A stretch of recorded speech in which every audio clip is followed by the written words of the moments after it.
Hey guys, what's up? Eddie Alho here with KissAnalog.com. Today, I want to show you what came in this box. You knew from the title, right? It's a Micsig scope.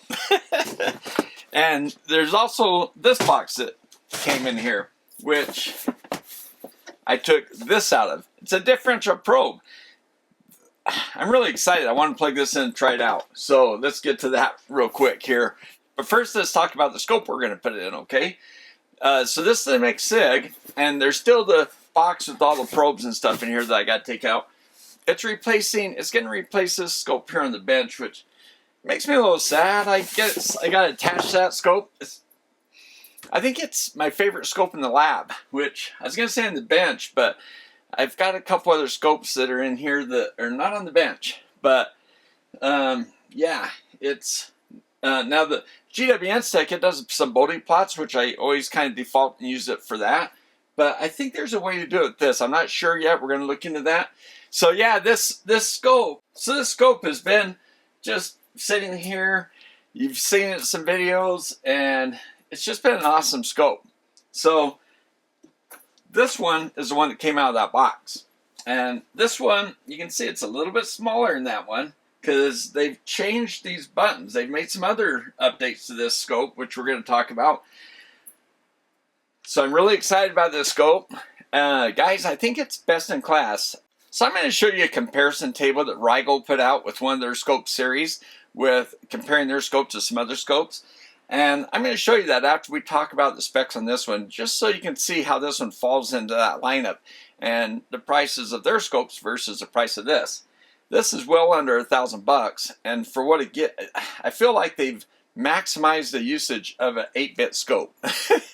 I mean, they've made it portable, small. I mean, it's just, you know, and also the other thing you can probably tell maybe from that distance even is it has a different look. It has these TPU kind of rubberized bumpers. So now, like versus this one was plastic with a couple rubber feet on the bottom. This one has this rubberized kind of coating, so it's kind of grippy, but it's also protective on the corners. So it is a really nice upgrade to the tablet scope, I think. All right, guys, so why is this thing so cool? Well, first of all, let's just take a quick look at the specs, okay? All right, guys, so here's the spec. Well, just a brief spec on the tablet. So 4 analog channels.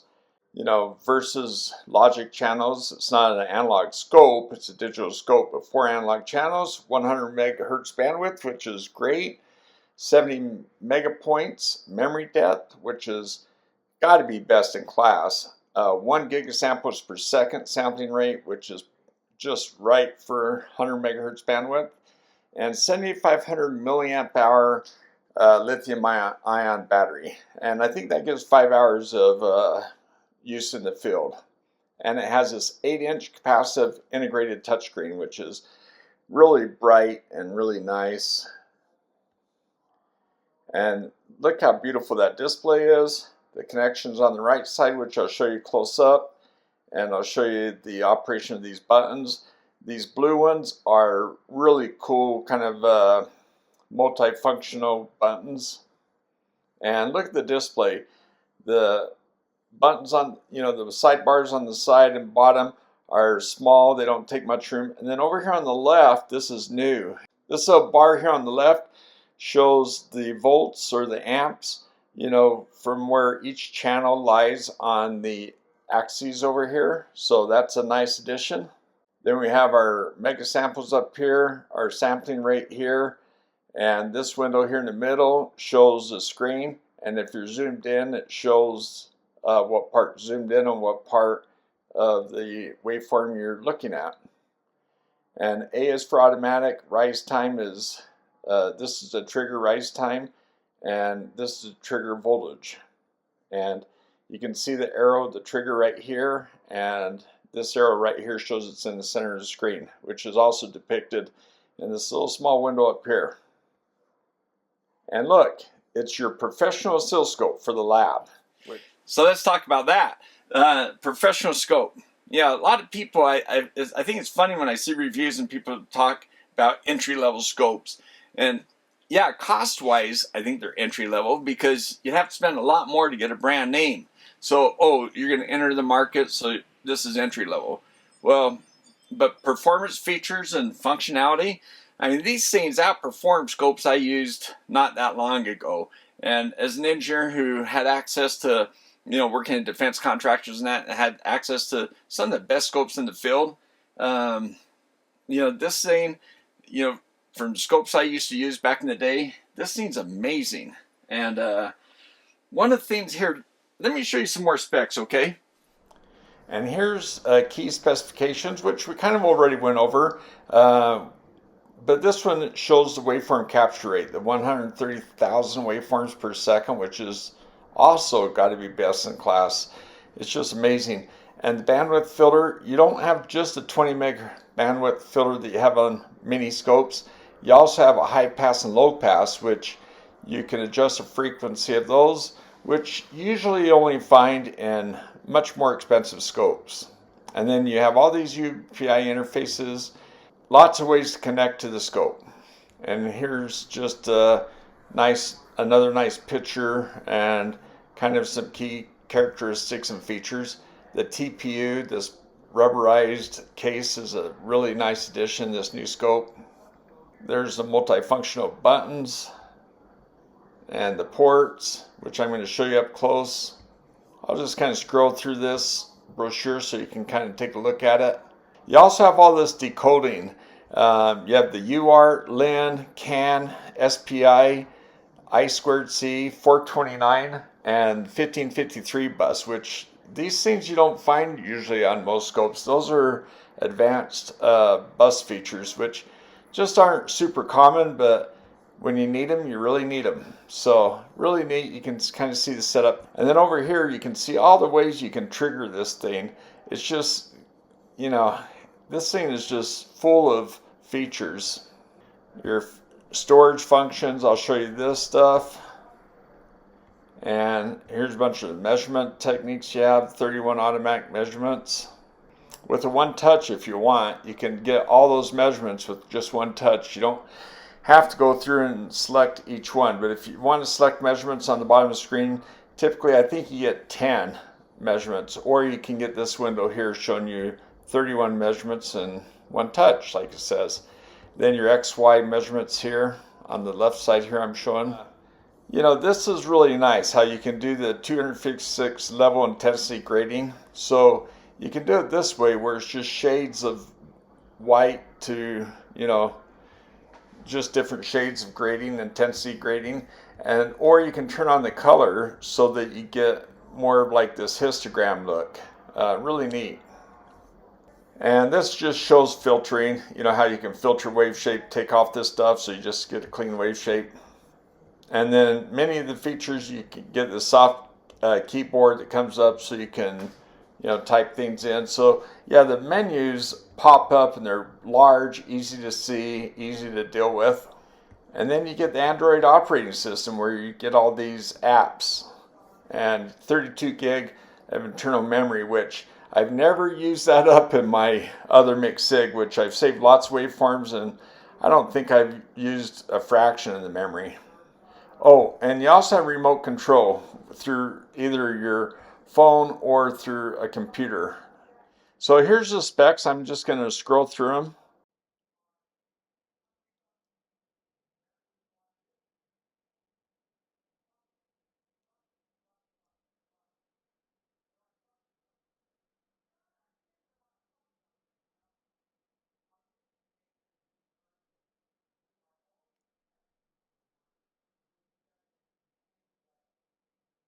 And one thing, just point out, the Graticle is 14 by 10, which is really nice. It's not 10 by 10 like in the old scopes. Now that we have these wide angle screens, we can break it up into 14 grids.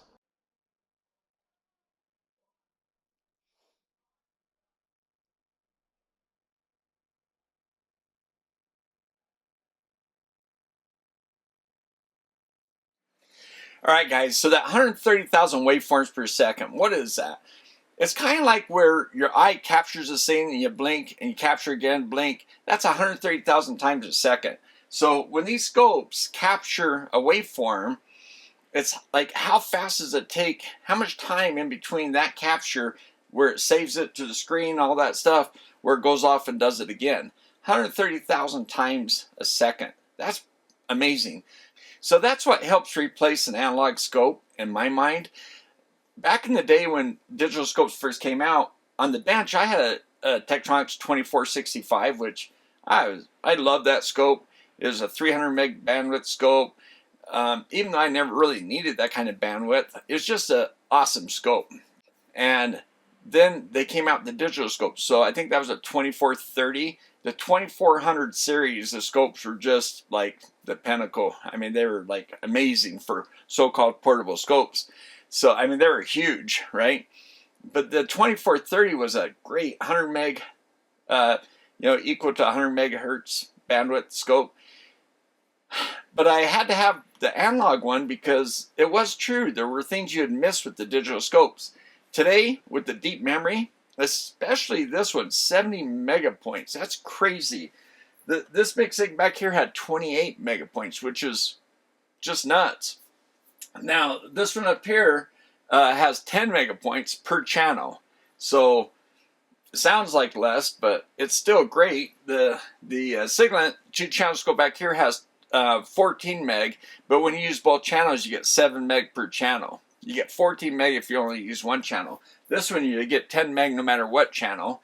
And the Micsig over back here was 28 meg, but it would, if you use 2 channels, it went down to 14. If you use 3 or more, it dropped it down to 7 meg, which is still great. It's almost as much as that one, but not quite. So that one kind of edged it out, right? Now this one has 70 meg. So 2 channels, 35 meg. 3 or 4 channels, you get half of that, so 17 point something meg, right? So now this one's almost double that one. So it's pretty crazy. That's why I say it's got to be best in class for deep memory. What deep memory does is you can capture a bunch of waveforms. Let's say I'm doing a switching power supply and I have some ripple. Well, instead of focusing on a few waves, I might miss the low frequency ripple. So I zoom out so I can see this low frequency ripple. Maybe it's coming off 120 hertz, and maybe I have 120 hertz ripple. On top of that, I'll have the high frequency ripple. So then I zoom in, but if I don't have enough data points, I have to, change the scale. I can't save the waveform and then zoom in and look at it. I have to change the pattern, recapture the signal. So what if I'm looking at the signal and I see a couple glitches? I save it, and with a scope like this or like these other scopes, these are all what I consider deep memory. Once you get mega points, that's pretty deep memory. Some of the name brands, they're $2,000 or $3,000 scopes. They have kilobytes of memory, or up to maybe 1 meg. But which is deep memory compared to, say, 32 kbytes. So anyway, with one of these scopes, if you see a couple glitches, you could zoom in and see the detail of that glitch. That's deep memory. Okay, that's storing a whole bunch of mega points across your screen and giving you that ability to zoom in, that you have enough mega points that you can zoom in on that. Well, the other thing is that 130,000 waveforms per second capture.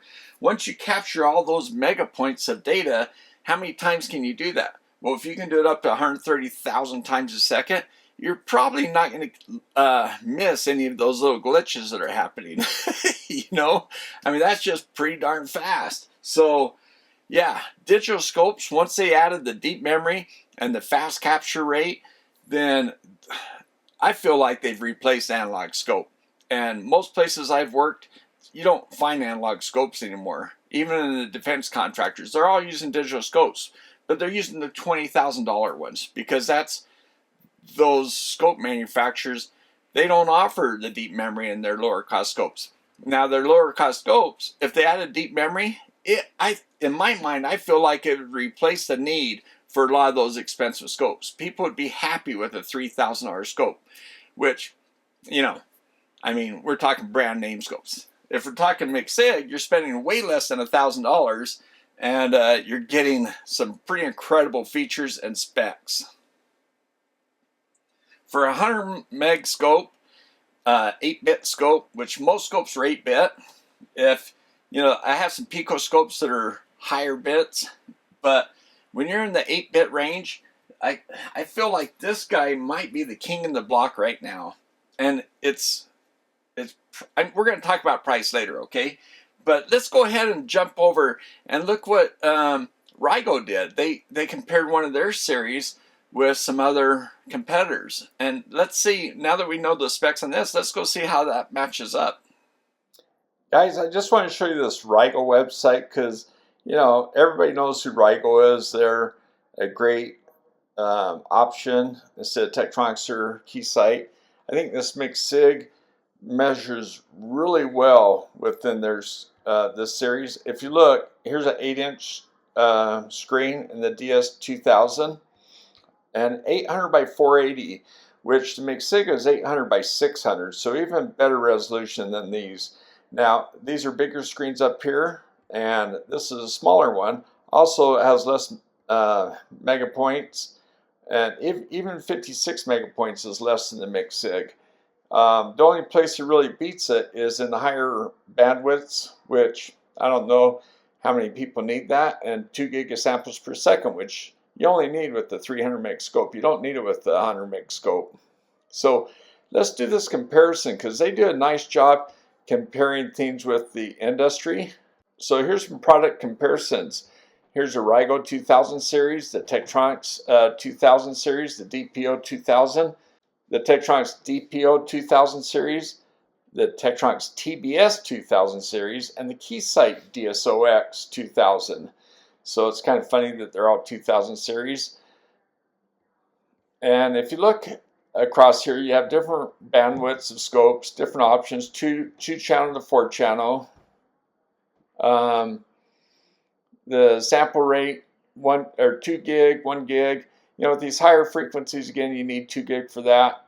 But with 100 megs lower frequency, you only need 1 gig, like Tektronix is doing. And really with the 200 meg, 1 gig's enough. So for 100 meg, 1 gig's plenty. And memory depth, you can see how these pale in comparison to the Micsig.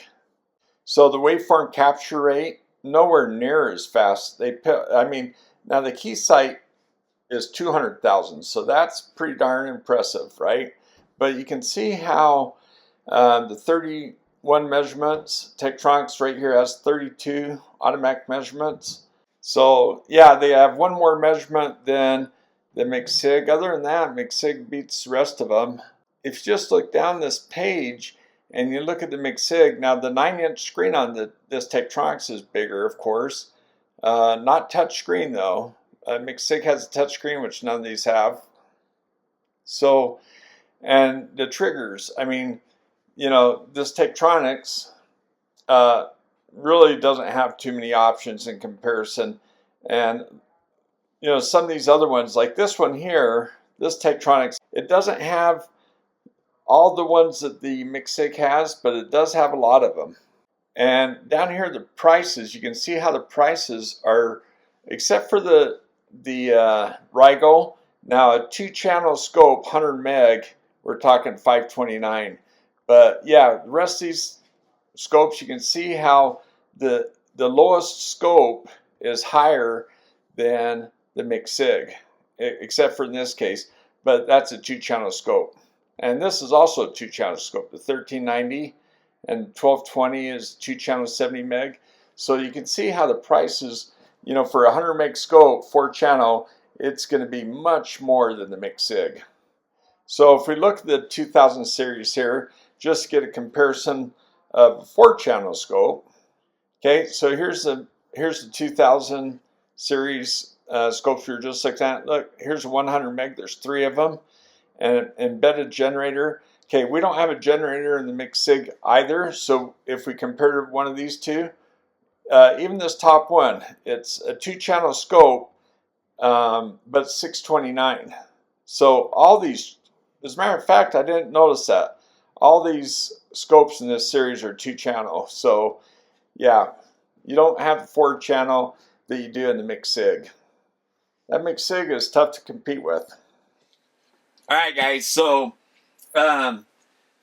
just one more mention on this scope. I mean, as far as the construction of it, it has a very solid, nice feel to it. So did that one, but now that I hold this one with this rubberized, this is a TPU plastic, thermopolyurethane or something like that.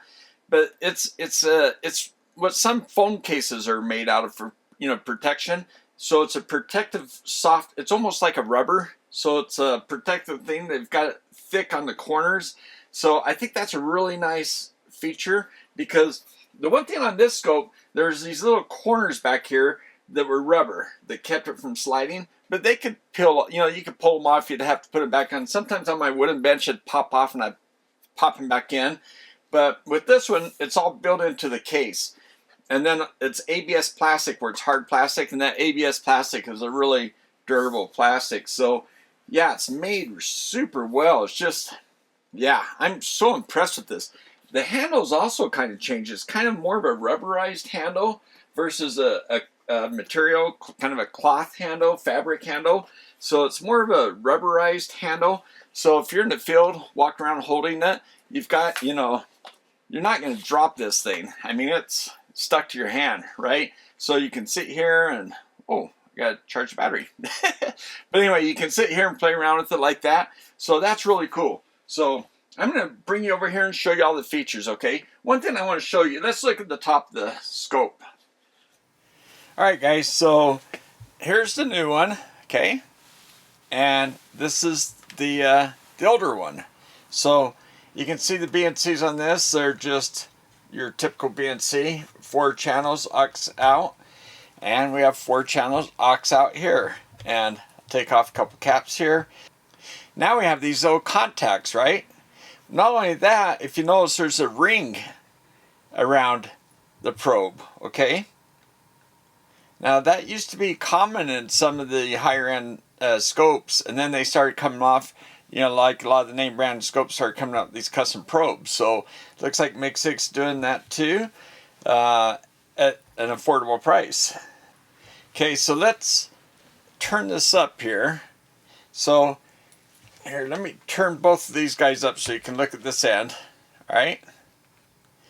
So you can see down here in the power comes in, right? We both have USB-Cs, okay? But right here's an on-off switch. So now we have a mechanical on-off. And we have the power button right here, which is on the front on the older one. So okay, so there's a difference there. Now we have a mechanical switch before you can turn it on. And then we have HDMI ports on both. And we have USB ports right here. See the white one? Now the blue one's the USB 3.0. This is a 2.0, this is a 3.0. The 3.0 is the blue one. And it's, I think it's about 10 times faster. So we got an extra port there. We've got our calibration connections, right? Signal, ground. And we also have this one now. Now we have a little screw where you, if you want to tie your ground to your bench or some system you're testing for some reason, you have that ability now. And so let's show you the bottom. May as well, right? We got vents, both of them. Now, I'm not sure what these are, if that's a speaker port or what, but that's kind of new. Now, one thing I want to show you is the back side, okay? We have a fan right here, and it has a honeycomb inside it. So, can you see the honeycomb there? And here, I'll just slide it over so you can see how they show the part number. And on the old one, it was this way. We had there wasn't a honeycomb inside, and our label's there. Okay? So, on this one, the stand popped out this way, and it would kind of latch in. You could hear it click, but if you set it on the bench and kind of push back, it would just drop in. So that was kind of a bummer about that stand. And it has these rubberized feet right here, which do kind of slide off when you're sliding around on the bench sometimes. Sometimes they pop off, but they go back on, and there they go. So that's the back side of that. And on the new one, you got these big rubberized TPU type rubber on them. So yeah, so that's a nice addition. It's ABS plastic with the TPU covering. So yeah, pretty nice. And the other thing I could point out, battery. Here's a battery. This battery looks like it's a little different size on this one. They have the same amount of energy, but it looks like they're slightly different batteries. And when I slide this over to one end, you can kind of see the size difference on the old one. It's a little bit longer. But when I stand them up, it's kind of hard to tell, but the new one's a little bit taller. One thing I gotta show you guys is these stands. I love how they come out now and they lock in place. That's just great. Now, when you scoosh back on the bench, they're not gonna collapse on you, so that was just a nice improvement. Okay, let's look inside the box to see what we get for probes. The P130A. Wonder if they're switchable. There's two probes in there. It's a zip lock, so pretty tight. We got our accessories that we can color, one with green, one with pink, it looks like, or whatever color we call that, and our little screwdriver. And we have those spring interfaces that we can use if we really want to get take the ground strap out and get nice readings. And these are nice caps so that if you're probing pins on a chip that you don't short things out. Okay, and look, so those colors were the other four colors, because the first two colors, I guess, blue and yellow, so that package will probably be blue and yellow too, I'm assuming. But they look like they're ×10 probes only. I don't see switches on them, so yeah, ×10, which is fine. Actually, my scope probes are mostly in ×10 position, and here's a Micsig P130A. And my other Micsig, it had the same probes, the P130A, so that's the same probe that I had before, and they were nice probes. I like them. Check it out. The other, yep, two more probes, and of course they're gonna blue and yellow, same as those. So you know, when you're filling in packets, yeah, you're gonna make them all the same color. So I have to swap those out with the other two colors on here. So I have 4 probes, and then they'll be dedicated for each one of the channels that they color match. So, okay, here's the charger, power cord. So we'll go ahead and get that set up and make sure we have a full charge. Okay, so here is the protective screen that I was kind of throwing aside. It says front, back, and little wipies. So yeah, I'll see if I put that on. I'm not sure yet. And certificate of calibration, guys, pretty awesome. How many scopes come with those these days? So there we go. Pretty nice. All right, guys, so when I plug this in, I was looking on the screen to see if I get some, you know, but it doesn't turn on the screen to tell you that the battery's charging, which is good, I guess. It just turns on this little flashing button, so it tells you you're charging. Check it out. The Micsig kind of lights up on the adapter too when it's powered. That's kind of cool. I'm going to power it up here. I want to show you the old buttons and the new buttons and show you how they function, okay? Look at that shielded case, pretty nice.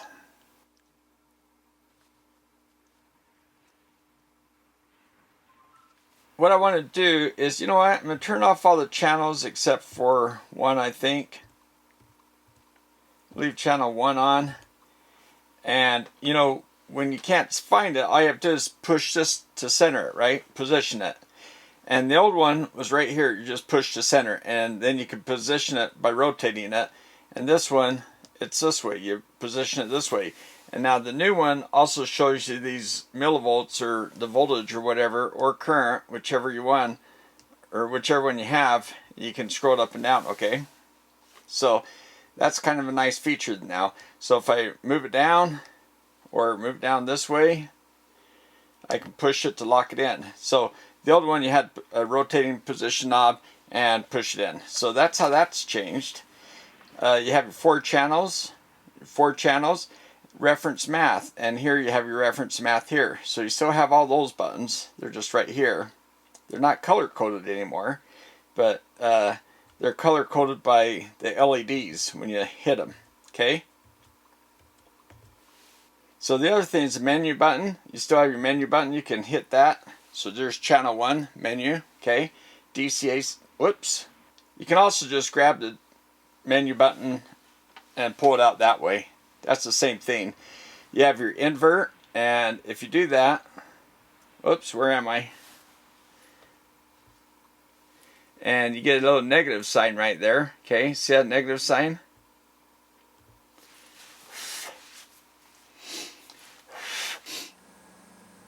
Okay guys, I want to show you a few signals. One thing I want to show you though is a really cool thing about the scope. See this probe right here? It's a Tektronix probe. Okay. And it's really nice. You might notice it has a little metal doohickey sticking out. It's a really strong spring. It hurts your finger when you try to push it down because it's so strong and sharp. But that little guy, if you're not, familiar with these, is normally on your probe you have your two conductors, right? Your center conductor, positive, your outer jacket, your shield on your cable, and then this guy's an indicator. And what he does is this Tektronix probe here, it has times 10, times 1, it has times 10, and a times 1, okay? So with this probe, if you had it hooked into a Tektronix probe or scope and you switch this, that little indicator would tell the scope what position you're in. Well, guess what? These nice new Micsig scopes, watch this. I'm going to turn on channel 3 because that's the channel I'm going in. Look, it says times 10 right now, okay? So let's go ahead and put it on, and it still says times 10. So I come over here, I switch to times 1. Look at that. Times 1, times 10. Isn't that neat? So you can't accidentally take a bunch of measurements with your, with the times 10 times 1 position in the wrong spot and get that. Now also, these old scopes had this ground pin, so you could ground it. That's because these new scopes have these cool little indicators to tell you where your trace is referenced to. Like 0 volts is referenced right here, so any signal we see is above and below that, right? And it used to be you do this, and then you could move that line up to whatever grid you were, because then you would know what your 0 reference grid was. But nowadays we know that because of this. So, but still, that indicator on these new Micsig scopes is pretty darn cool. Just want to show you that. Alright guys, so I have a little trace on the screen, and it's pretty small. We're not sure what it is. I'm going to go ahead and hit the auto button, and look at that. It's a ladder. The scope found it easily. Now I can come here and get more waveforms on the screen, or fewer. I can zoom in this way. Maybe I want to zoom in and see what the rise time is. Okay. Or I want to zoom out and look at a whole bunch of waveforms, make sure that there isn't some low frequency ripple going on. In switching power supplies, a lot of times we'll get 60 hertz or 120 hertz low frequency ripple. So we'll be down around, say, 5 milliseconds like I am now. Oh look, when I hit that, it'll come up with this, so I can select things really quickly. Let's go to 1 millisecond. So I might be looking at something like that, right? Well, and this is a 1 kilohertz signal, so you see one repeating every wave. So that's cool.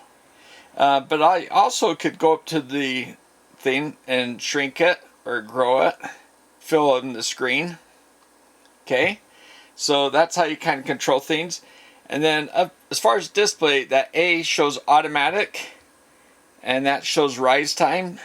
and that's the voltage here on the source. The levels, see, I can change that level to 200 millivolts.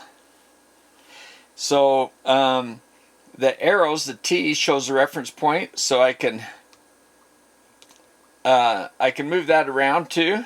Whoops. Now, you know what? When I move this trigger, I kind of forget on this scope. See, that's on channel 3, channel 4, channel 1. There we go. Now we're locked in. Channel 2. Okay? But if I want to move that T around, see how I can move that T around? And look, when I go in the zoom window, you see up here in the zoom window, you see where the T is, and that's where I am right here. So you can move that around like that. So the other thing you can do is you can push this in to lock it in that way. And then if I'm trying to move the T around the trigger, I can also just push this in. Okay, that pushed, see that put the trigger right in the middle. Okay, I'm turning off the zoom. So now the trigger's right in the middle. Okay, so that's, and this right here is showing the memory depth. And, you know, I could, that's because automatically selected. The samples depth is auto. I could put it here. Now look, it goes to 70 meg. So it takes a lot of samples right there. But I think auto works great. Okay, so now down here it says 500 microseconds. Right here I can save the picture with that. Or I can come over here and hit it with this. I got the cursors horizontal, cursors vertical here. And then I got the fine placement right here. So this, I mean, the screen gives you a lot of information. 1 volt, DC, full bandwidth, 10x. So if I pull this out, see full, I can go 20 meg. A lot of scopes offer you that, but not very many scopes offer you a high pass. Wow, look at that, took it right away. Or low pass. And when you go to these frequencies, you go down here and I can change that bandwidth. Look at that, 30K, get rid of that spike. If I go out here to a higher frequency, I get the spike back. So I could go, oh, okay, I just want to get rid of the spike. Right there, okay? So that's 10 meg.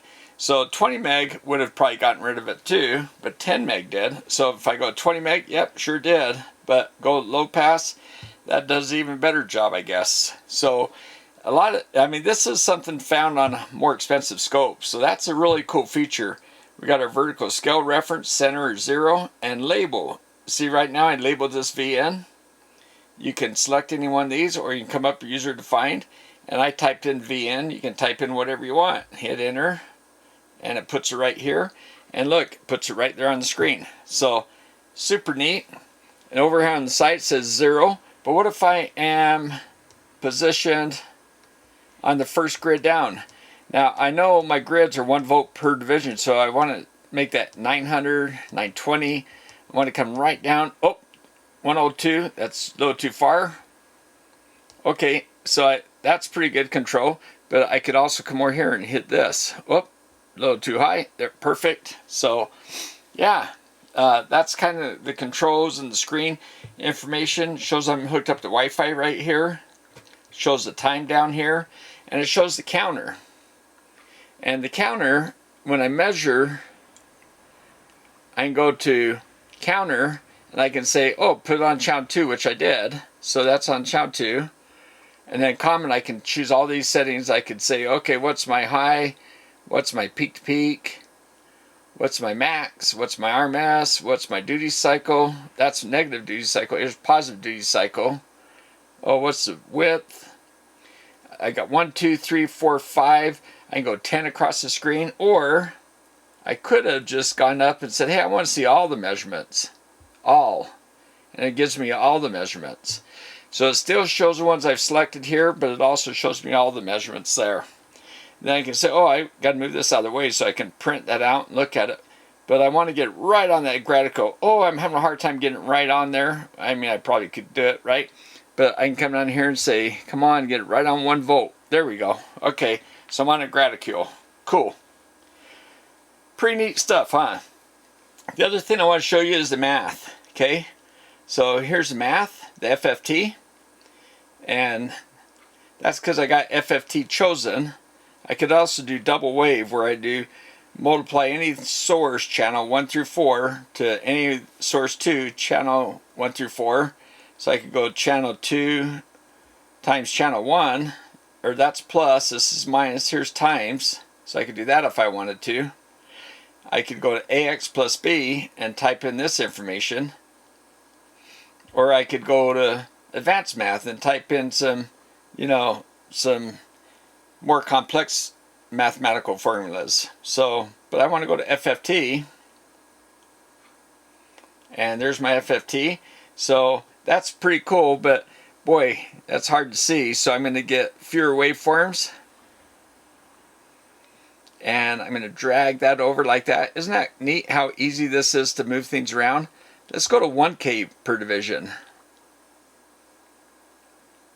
And like, oh, if you get lost, just come over here and position it in the center. Then it's easy to move over. Now you see how wide those TPs are? That's because the blue waveform, I don't have a lot of cycles. So the math doesn't give, there we go, see? Now it's better defined there. So now let's get rid of that channel. So I can show both of them by moving them on the screen, or I can just get rid of it and just show the FFT. I can do the cursors, and I could have selected it from here like that, and then I could take this cursor and put it on that first spike, and that is 1 point, it's probably 1K. I kind of missed, right? Oh, I'm missing. So what I can do is I can hit the fine and put it right there on top. X2 is 1K. So where's X1? Oh, here it is. It doesn't know if I'm selecting the channel or the, let's see here, go back to 1K. Here, let me move this right here, and I'll move that to the second spike. Okay, it's pretty close. If I want to get right on, I can move these things. And anyway, X1 is 2K. So you're seeing 1K, 2K, 3K, 4, 5, and look, an empty one. And then we pick up again. And then an empty one. Isn't that interesting? There's 5 steps in an empty one. So let's bring back this. Well, actually, you know what I want to do? Is let's get more waveforms so I can show you the pattern. I'm looking at that T to get it right lined up on the edge. See, there's 5 and then a blank, 5, then a blank, 5 spikes, blank. Isn't that interesting? Okay, now we can go back to pull up the channel and look at it again. And I'm going to spread this out. And I'll get rid of the math for now. Well, I'll just get rid of the math. Look, there's 1, 2, 3, 4, 5 square waves. They're all at the same frequency though, but they're all shifted. They're phase shifted. So they're all shifted by 1 division. So that's really interesting. So you get 1, 2, 3, 4, 5 frequencies all shifted by a phase, by that much time. So it's kind of an interesting waveform to see on FFT versus just a pure square wave. But guys, there's all kinds of stuff you can do with this scope. You got this pull down menu, you got the measure menu, save. You can save your setups, you can name them. That's really neat. You save waveforms, you can save the wave format, CSV or binary. So you can put the CSV in an Excel file and look at the information that way. You change your samples, your mode of operation, normal, average, envelope, or peak. And when you go to one of the averages or the envelope, you get this, envelope. And then you can select 2, 4, 8, or you can scroll it across like that and pick one of these, infinity, average, do the same kind of thing, 16, samples. So really neat. Display your gradical waveform persistence. And you know what? One of the things you can do also is turn on your color. So when you're doing your histograms, you got some color, so the red will show where it's happening more often, and Let's get some more wave shapes here. It's kind of hard to tell because there's nothing happening here. But, you know, so you got the color histogram and all that kind of stuff too. So that's really cool.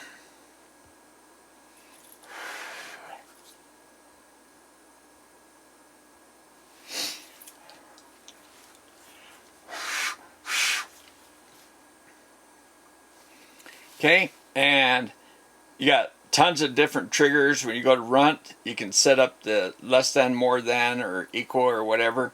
Lots of different things you can do. Lots of options. I mean, this thing's got so much power. The auto set, you can auto set your vertical, horizontal, or level. Auto range. So there's lots of different ways to set up the auto stuff. And then there's auto set. Also different ways to set that up. There's a user set where you do the self-adjust, which I showed you, the factory reset. So just tons of things you can do.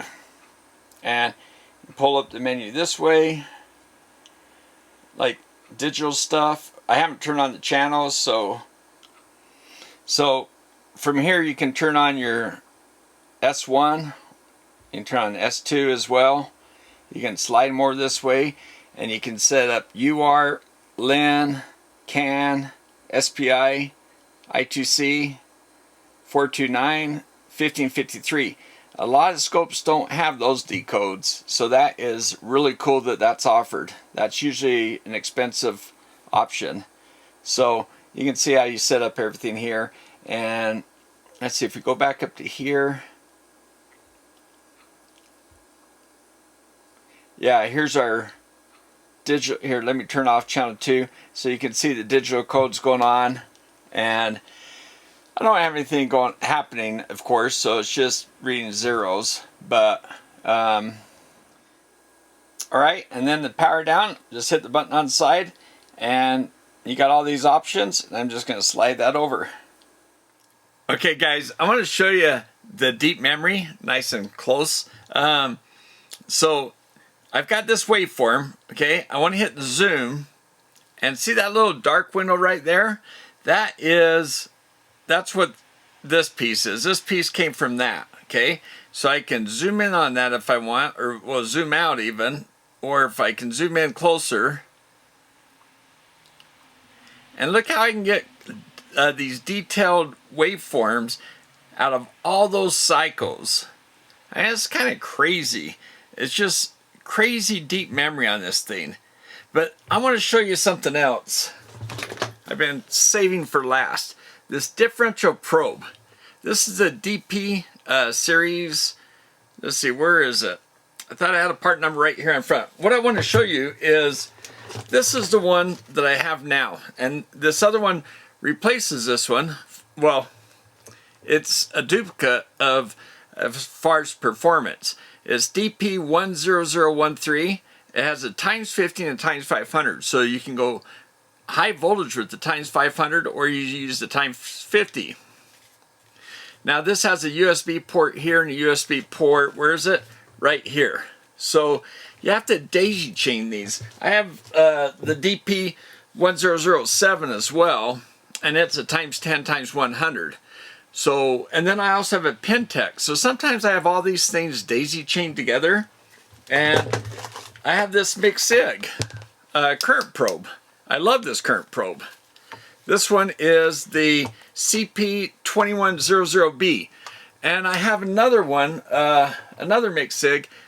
Oh, it's a little too far for me to grab right now, but it's a big one. You guys may have seen it. And so sometimes I've had multiple probes hooked up to my Micsig, differential probes, the current probes, and I have these USB ports to power the probes daisy chained. So I have all this cable, and so this one is different because of the UPI ports up here. So Micsig sent me out the differential probe and the scope for free, which I bought the other one, okay, the other Micsig scope I have back here, but my channel is getting bigger. I guess they decided to give me one. I think that's awesome. Maybe they saw all the views I got from using their other Micsig. But this one's the DP750-100. It costs about $10 more. I think the other one over here is $189, and this one's like $199. Well, it's probably $200 versus $190, so it's like $10 difference, I think. So it comes with the USB, but this is a USB-C now. So, and I'll show you what this one's used for, because as I said, the UPI interface, which is that guy, if you can see that, so that one plugs right into here. But let me show you something. There's a couple of things about this probe I think are really neat. Okay, one thing is our cable here, pretty long, but it comes down to this guy. And then after this, then these probes are shorter than, say for instance, see how long that is? So that's unshielded. It's shielded into the box, and after the box it's unshielded. Where this one, the box is up here, and then it's shielded all the way down to this little Y adapter, I guess, this Y thing, where it breaks off into the two probes. And then, of course, these two probes are different than that thing. So, where this guy, look at this, we have, it comes with these, so you can use this kind of probe, or, which I often use, are these guys. But look what else it comes with. See these little metal things down here? Let me take this guy off, and look, you can plug that in so it's just like a scope probe. Isn't that cool? So here, I'll take that back off. And I'm going to put the other adapter on like this, okay? So I'm going to use those two guys. But I want to show you something else. I was kind of afraid of something when I saw this probe. They're going to send me this probe with the scope. I thought, well, that's neat. This UPI interface is really cool, but it'd be nice to be able to use this probe with another scope if I wanted to. And lo and behold, they have this adapter. Isn't that super neat? And look at this. Check this out. I can feel the magnetic pull. Look at that. It's got a strong magnet that just wants to pull it in. So anyway, this guy here interfaces with that, and it's got a nice tight fit. When it goes in, it's snug. And then you have your USB-C right there, wherever my cable went to. Then I can plug this into this. So now I'm back to a USB, but what's nice about this is instead of being on my bench taking up room, I can just run this over to, like, say, a jack like that. So if I had that plugged into there, I can just run this over that. So it's still kind of out of my way. So man, so I do like this probe. And when you plug it into the scope, again, it feels like it's got that magnetic pull. And then you kind of have to push down on it and see the lights turn on. Then you have to switch between times 50 or times 500. But check this out. Here, let's get that channel 2 up. I stuck it in channel 2 over here. Okay, it says times 500 right here. Let me pull that out. Maybe it's bigger. It's 500 times 50. And so, of course, now that it has that smart interface, it knows which way I've got my probe. So I can't accidentally take measurements in the wrong setting. Well, I guess I could physically choose. Well, actually, when I choose it, it switches a probe. So yeah, you can't accidentally mess up by having it set at times 10 and forgot that you have a times 50 probe. So that is really neat. So we got a smart probe there. But we also have the interface where we can use it with any other scope. So I think that's super cool that they did it. They designed it that way. And I'm really excited. They have some, hey, you know what? Let's hook this thing up. So they have, they have some other probes as well, current probes and some other different probes that has this UPI interface. So I'd really like to get one of their current probes to try that out. Whoops. Got to make sure I got that connected. There we go. So there's they're two.